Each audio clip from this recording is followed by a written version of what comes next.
Jamaica एक छोटा लेकिन बेहद रंगीन द्वीप।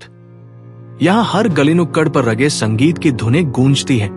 बच्चे फुटबॉल और क्रिकेट खेलते दिखाई देते हैं और लोग अपनी सादगी में खुश रहते हैं। इन्हीं खेतों और गांवों के बीच 21 अगस्त 1986 को पैदा हुआ एक बच्चा जिसने आगे चलकर पूरी दुनिया को अपनी रफ्तार से हैरान कर दिया।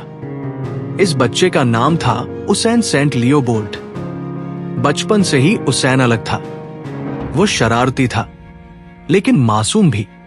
उसकी हंसी संक्रामक थी और उसकी ऊर्जा असीमित। मां पिता की छोटी सी किराने की दुकान से घर चलता था। अमीरी तो थी नहीं, लेकिन प्यार और सपनों की कमी कभी नहीं रही। पिता हमेशा कहते, मेहनत कर तो कुछ भी मुमकिन है। मां अक्सर भगवान पर भरोसा करने की सीख देती। यही बातें धीरे धीरे उसके व्यक्तित्व की नींव बनती चली गई। छोटी उम्र में ही बोल्ट खेलों में डूब गया। उसे क्रिकेट खेलना बहुत पसंद था। उसका सपना था कि वह ब्रायन लारा जैसा बल्लेबाज बने या वेस्ट इंडीज क्रिकेट टीम के लिए खेले। उसके दोस्त और मोहल्ले वाले भी उसे इसी नजर से देखते। लेकिन कहते हैं ना, किस्मत के पास हमारे लिए कुछ और ही प्लान होते हैं। बोल्ट के स्पोर्ट्स टीचर ने उसकी दौड़ने की क्षमता पर ध्यान दिया। उन्होंने देखा कि जब यह लड़का मैदान में दौड़ता है तो बाकी सब पीछे छूट जाते हैं। उसकी लंबी टांगे और नेचुरल स्पीड उसे बाकी बच्चों से अलग बनाती थी। शुरुआत में बोल्ट ने इसे गंभीरता से नहीं लिया। उसे लगता था कि क्रिकेट ही उसका भविष्य है। लेकिन जब उसने इंटर स्कूल प्रतियोगिताओं में हिस्सा लिया और आसानी से सबको हराने लगा, तब उसे समझ आया कि शायद भगवान ने उसे किसी बड़े मकसद के लिए चुना है। धीरे धीरे वह एथलेटिक्स की तरफ मुड़ा, लेकिन रास्ता आसान नहीं था। बोल्ट को ट्रेनिंग करना पसंद नहीं था। वो थोड़ा आलसी था, मजाक करता, दोस्तों संग खेल में मस्त रहता। लेकिन उसके कोच लगातार कहते, तुम्हें समझ नहीं है, तुम्हारे पैर में बिजली है। परिवार भी उसे प्रोत्साहित करता। मां हमेशा याद दिलाती, भगवान की दी हुई देन को कभी बर्बाद मत करना। इन शब्दों ने धीरे धीरे उसे बदलना शुरू कर दिया। 12 से 13 साल की उम्र तक वह स्कूल में छा चुका था। हर रेस में जीत उसकी आदत बन चुकी थी। फिर आया साल 2001, जब उसने पहली बार वर्ल्ड यूथ चैंपियनशिप में हिस्सा लिया। वहां उसे हार मिली, लेकिन उस हार ने उसे भीतर से झकझोर दिया। उसने महसूस किया कि दुनिया में बहुत बड़े बड़े खिलाड़ी हैं और अगर उसे उनके बराबर खड़ा होना है तो बहुत मेहनत करनी पड़ेगी। 2002 उसके जीवन का स्वर्णिम मोड़ साबित हुआ। मात्र 15 साल की उम्र में उसने वर्ल्ड जूनियर चैंपियनशिप में 200 मीटर की दौड़ जीतकर गोल्ड मेडल हासिल किया। वह अब तक का सबसे कम उम्र का धावक बना जिसने ऐसा किया। पूरे जमैका में उसका नाम गूंज उठा।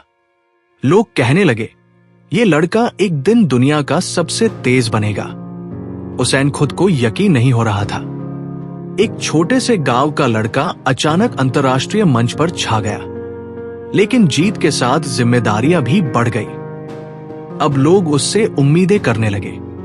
हर कोई चाहता था कि बोल्ट हर बार गोल्ड लाए।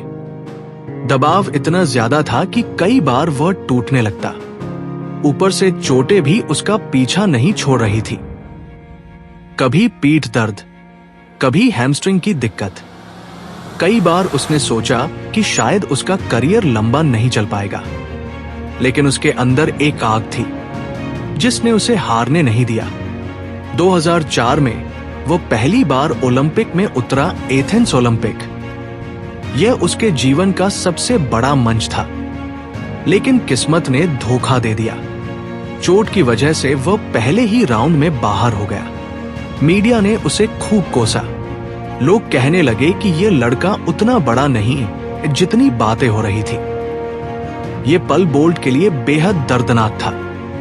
लेकिन उसने इसे अपनी हार नहीं बल्कि चुनौती माना।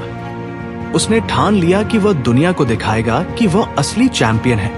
2005 और 2006 उसके लिए कठिन साल रहे। लगातार चोटों और असफलताओं ने उसे परेशान किया। लेकिन यहाँ उसके जीवन में एक बड़ा सहारा बना उसका कोच ग्लेन मिल्स। ग्लेन ने उसे समझाया हीरा तभी चमकता है जब उसे तराशा जाए। तू हीरा है, लेकिन अभी कच्चा हीरा। अगर मेहनत करेगा तो एक दिन पूरी दुनिया तेरे आगे झुकेगी। इन शब्दों ने बोल्ट को नया जीवन दिया। उसने खुद को पूरी तरह ट्रेनिंग में झोंक दिया। दिन रात मेहनत, सही डाइट, स्ट्रेंथ ट्रेनिंग, सब कुछ करने लगा। धीरे धीरे उसका आत्मविश्वास वापस लौटा। वह ट्रैक पर लौट आया और उसकी रफ्तार देखकर सब हैरान रह गए। और फिर आया 2008 बीजिंग ओलंपिक। ये वही मंच था जहां उसे दुनिया को दिखाना था कि वो कौन है। पूरी दुनिया की निगाहें उस पर थी।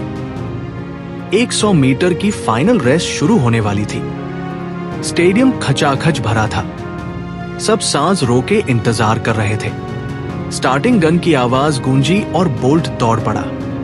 उसकी टांगे मानो बिजली की तरह ट्रैक पर गिर रही थी। कुछ ही सेकंड में उसने बाकी धावकों को पीछे छोड़ दिया। 80 मीटर तक पहुंचते पहुंचते वो इतनी बढ़त बना चुका था कि उसने अपनी छाती पर हाथ ठोकना शुरू कर दिया, जैसे कह रहा हूं, देखो मैं यहां का बादशाह हूं। और फिर भी उसने वर्ल्ड रिकॉर्ड तोड़ दिया। 9.69 सेकंड में 100 मीटर। स्टेडियम में सन्नाटा और फिर गगनभेदी शोर गूंज उठा। लोग यकीन ही नहीं कर पा रहे थे। इस तरह का दबदबा, ऐसी रफ्तार, ऐसी ऊर्जा किसी ने कभी नहीं देखी थी। बोल्ट अब सिर्फ एक धावक नहीं रहा, वह दुनिया के लिए प्रेरणा बन चुका था। 2008 बीजिंग ओलंपिक की जीत ने बोल्ट को रातों रात सुपरस्टार बना दिया। जिस अंदाज में उसने गोल्ड मेडल जीता और वर्ल्ड रिकॉर्ड तोड़ा, उसने पूरी दुनिया को हैरान कर दिया था। लोग कहने लगे, ये इंसान है या मशीन? मीडिया उसे लाइटनिंग बोल्ट कहने लगी। लेकिन असली परीक्षा अभी बाकी थी, क्योंकि एक बार जीतना आसान होता है, बार बार जीतना और भी मुश्किल। और यही साबित करना था बोल्ट को। 2009 में बर्लिन में वर्ल्ड चैंपियनशिप आयोजित हुई। अब सबकी निगाहें सिर्फ एक नाम पर थी, उसैन बोल्ट। लोग देखना चाहते थे कि क्या वह बीजिंग की तरह दोबारा धमाका कर पाएगा या नहीं। 100 मीटर फाइनल शुरू हुआ। बोल्ट ने ट्रैक पर कदम रखा और पूरा स्टेडियम उसका नाम पुकारने लगा। दौड़ शुरू होते ही बाकी धावक पूरी जान लगाकर दौड़े, लेकिन बोल्ट की रफ्तार किसी और ही स्तर की थी। उसने 9.58 सेकंड में फिनिश लाइन पार की। यह नया वर्ल्ड रिकॉर्ड था। आज भी ये रिकॉर्ड कायम है। इतना ही नहीं, 200 मीटर में भी उसने गजब का कारनामा किया। उसने 19.19 सेकंड में रेस खत्म की और फिर से वर्ल्ड रिकॉर्ड बना दिया। कमेंटेटर्स चिल्ला उठे, ये लड़का किसी और ही ग्रह से आया है। बोल्ट ने दुनिया को दिखा दिया कि बीजिंग कोई इत्तेफाक नहीं था, बल्कि उसकी मेहनत और लगन का नतीजा था। लेकिन महान खिलाड़ियों की राह कभी आसान नहीं होती। 2010 और 2011 उसके लिए चुनौती भरे साल थे। चोटें बार बार उसकी राह रोक रही थी। कई बार लोग कहने लगे कि बोल्ट का करियर अब ढलान पर है, लेकिन बोल्ट की सबसे बड़ी खासियत ये थी कि वो हर चुनौती को हंसी मजाक में बदल देता। उसका आत्मविश्वास कभी टूटता नहीं था। 2012 लंदन ओलंपिक में उसने फिर से इतिहास रचा। 100 मीटर और 200 मीटर दोनों में गोल्ड जीतकर उसने ये साबित कर दिया कि वो अब तक का सबसे महान धावक है।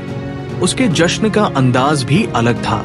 जब भी वह जीतता, अपना मशहूर लाइटनिंग पोज करता। पूरा स्टेडियम उस पोज की नकल करने लगता। ये पोज उसकी पहचान बन गया।